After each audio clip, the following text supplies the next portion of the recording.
Hello and welcome to Victoriana. It's the 1st of May, it's actually the evening now. Shortly we're going to have a local brownie pack in for the evening, which we're very much looking forward to.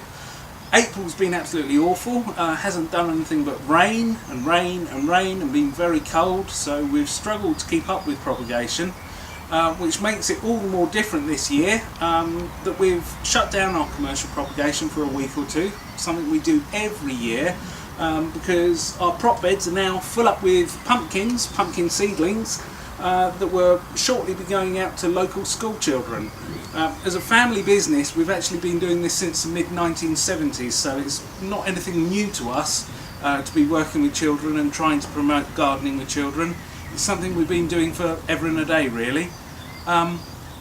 So I will give you a very quick run around the nursery in the morning, which obviously you won't know it's in the morning. But now I'm off to go and help some brownies do some gardening.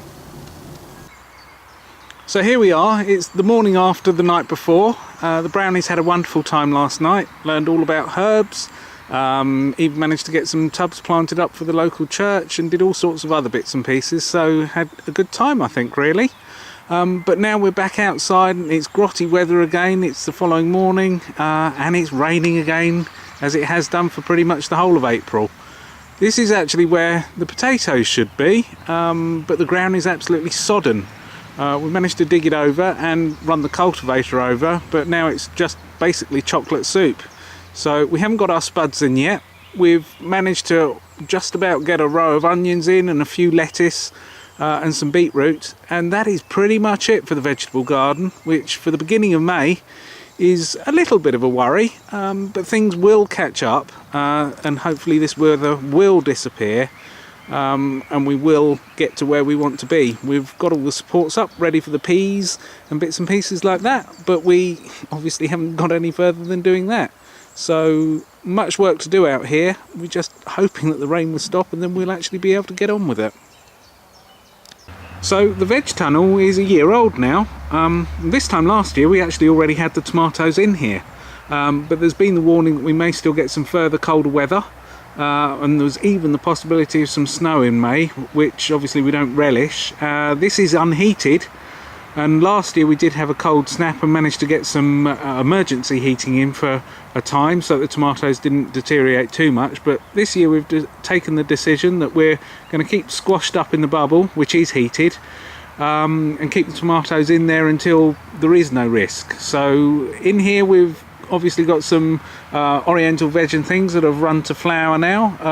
The broad beans are doing very well and we should have crop on those soon.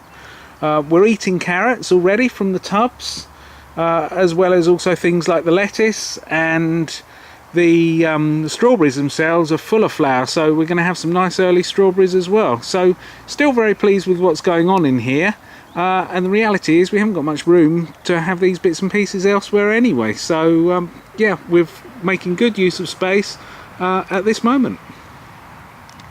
So out here in the cell area, despite the grotty weather, we've got plenty of good vegetable plants that we've been growing in small batches and clearing and then getting onto another batch, all beautifully hardened off and lovely plants really. So we haven't really had any problems on production. Light levels have been a bit low for things like tomatoes, but even that we've managed to keep up on. And similarly all our other pretty perennials and bits and pieces are now out here as well. So as we always say, everything from us is fully hardened and ready to go into the garden, and it is this year as well, despite the grotty weather we've had. So here in the top house we always put a run of our climbing peas through so that we get some nice early climbing peas, and they're just coming into flower, so we're quite pleased with those.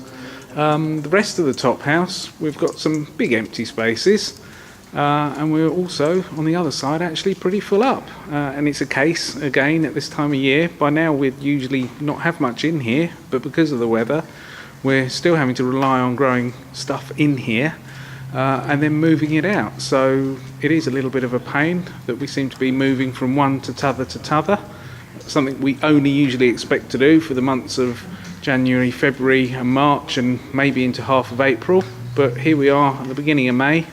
And we're still carrying on in that same way. So these bits in here will grow on until we're happy with them, and then they'll be moved out for hardening off.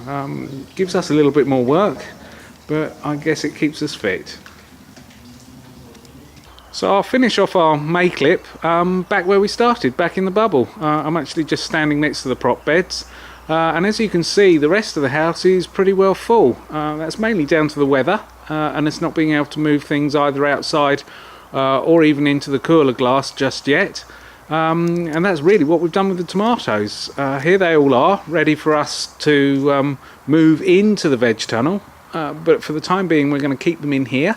Grow them in here so they will soon cane these and start side shooting, but with the threat of that really cold spell coming in, we don't want to move them into an unheated area when we've got spare space, or can just about squeeze some spare space into here. So that's it really for the beginning of May. Hopefully the weather will cheer up. There's certainly lots we want to get on with outside, but we can't manage it just yet. And I wish everyone well really in their garden. The drought is on, but it's certainly the wettest drought I've ever experienced.